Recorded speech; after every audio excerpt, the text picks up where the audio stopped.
So you grew up in Oklahoma, right? Yep, born and raised. Yeah. So where at in Oklahoma did you grow up at? Well, part of my part of my childhood was in actually in Oklahoma City, and then when I was about 11 years old, I guess my mom and dad moved a couple of city boys to the country, and man, I didn't know diddly squat about living in the country, man. But we quickly learned. You know, my dad started running some cattle, and I was thrown into the fire on that because he still worked in Oklahoma City. So we lived just south of Norman in a little town called Lexington, out in way out in the state, about 10 miles outside of town, by the two prisons that are out in Lexington. We lived 4 miles south of those two prisons, and that kind of freaked me out when we first got there. But uh, I was thrown right into the livestock thing, you know, and working the farm and the ranch and all that kind of stuff. So because he was still working there, so daytime things, milking the cows and all that stuff, kind of fell on my brother and I. You know, we had to learn how to do it. So that was where I moved there when I was about 11, 10 or 11 years old until I got out of high school. So learning that work ethic really, really young, then, huh? Oh yeah, yeah. It was something else. I'll tell you that. It was, but it was, you know, it was something that work ethic actually is. That's where I learned to work hard for what you get, you know. And I don't know. I don't expect anybody to give me anything because I've had to work for everything my whole life. So I kind of just went by that and learned that when I was a kid, you know. Yeah, and so what were your musical influences like as you're growing up in that kind of the farming kind of life?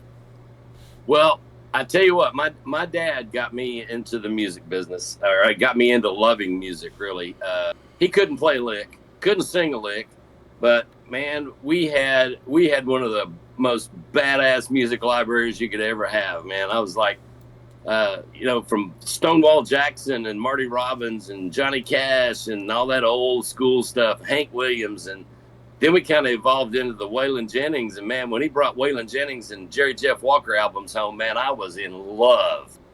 I was like, man, this is a cool sound because it's so raw and just uh it's so unabashed, you know. I mean, there's these guys are just singing what they have, man, and I love that. And that's when I really fell in love with it.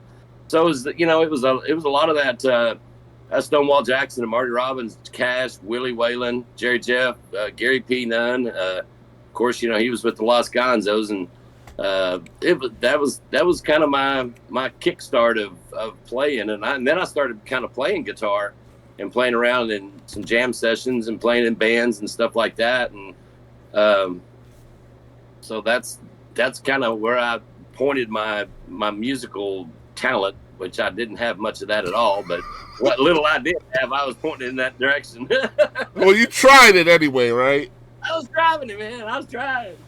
So how did you get from that to the radio stuff? You know, like because I mean, typically folks go directly into radio. I mean, a lot of times it's generational too, isn't it?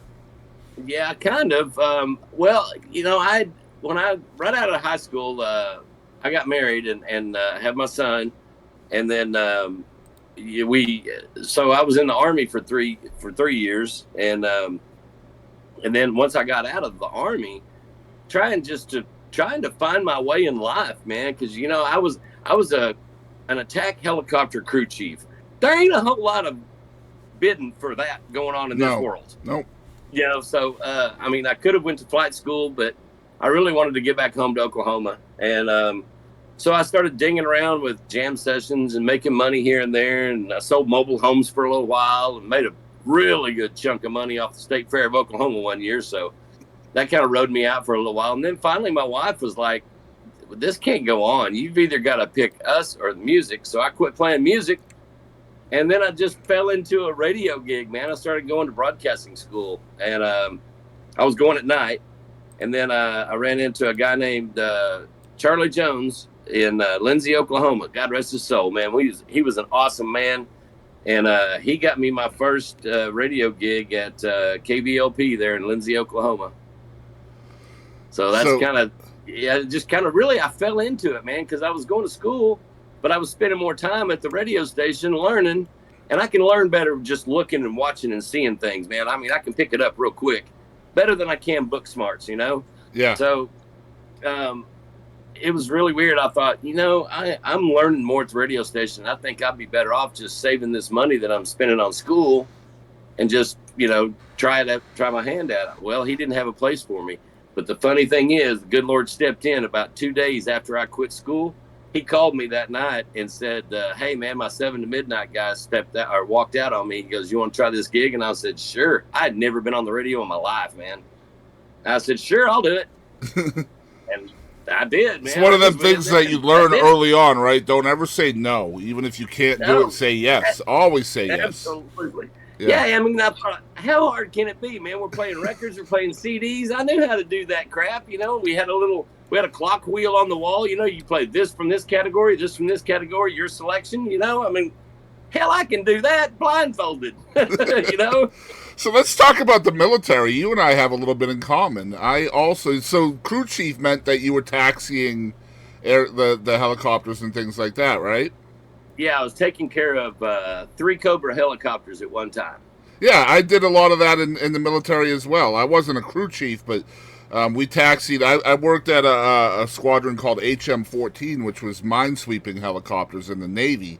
This was in Norfolk. And so I did a lot of that flight line crew chief kind of work as well, taxiing and checking fluids and gearboxes and all of that stuff. So...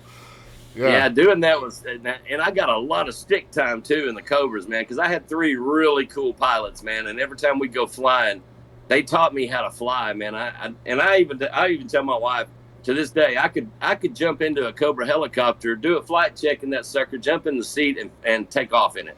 I just remember that, Yeah. I always thought it was cool, like, you'd have, like, commanders and lieutenants and things like that in the palm of your hands. Like, you're just, like, this lowly, like, E2, and, like, they have to listen to you and all of that stuff. And, like, you could literally taxi them right into the frickin' Atlantic Ocean if you want to. Yeah. That is true, man. They have to trust you a lot. That's right. Absolutely. So first radio gig is in Oklahoma. It's funny because here in the Southwest United States, Oklahoma and Texas are kind of butting heads all the time, right? You never get along with each other. And you've been in Texas for most of your career now.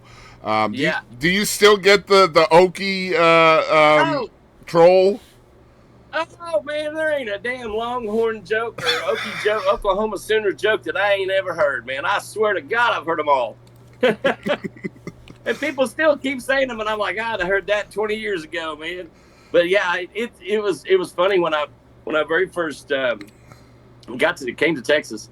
I'd been in radio for from Lindsay, I went to Oklahoma City, and I was up there, and then once that deal kind of fizzled out, and I call them iShart, but once they bought our radio station, they fired everybody one by one, and I lasted 13 months. But when I came to Texas, I was kind of leery because I thought, man, all I have is OU T-shirts. I don't have any other kind of T-shirts and stuff, But I started wearing them, and people started giving me hell about it, but I didn't care, And we had fun with it, I learned to have fun with it. I'm not vicious with the OU Texas thing or nothing at all, man. I sit and watch that game with 100 OU or Texas fans and 3 of us Sooner fans, and that's it. We just had fun, but yeah, I catch hell all the time. My boss, man, he's a Longhorn fan, and I told him I was going home this weekend because we're going to OU Texas party. And he was like, oh, man, he goes, I thought I was going to be able to give you hell this weekend. I said, nope, you can wait till Monday. Yep. Yeah, because if you guys may not know this, but we record this show in advance, obviously. But OU Texas is happening literally 2 days from today. So, like, everything, the whole state shuts down for that, I feel. Pretty much, yeah, no doubt.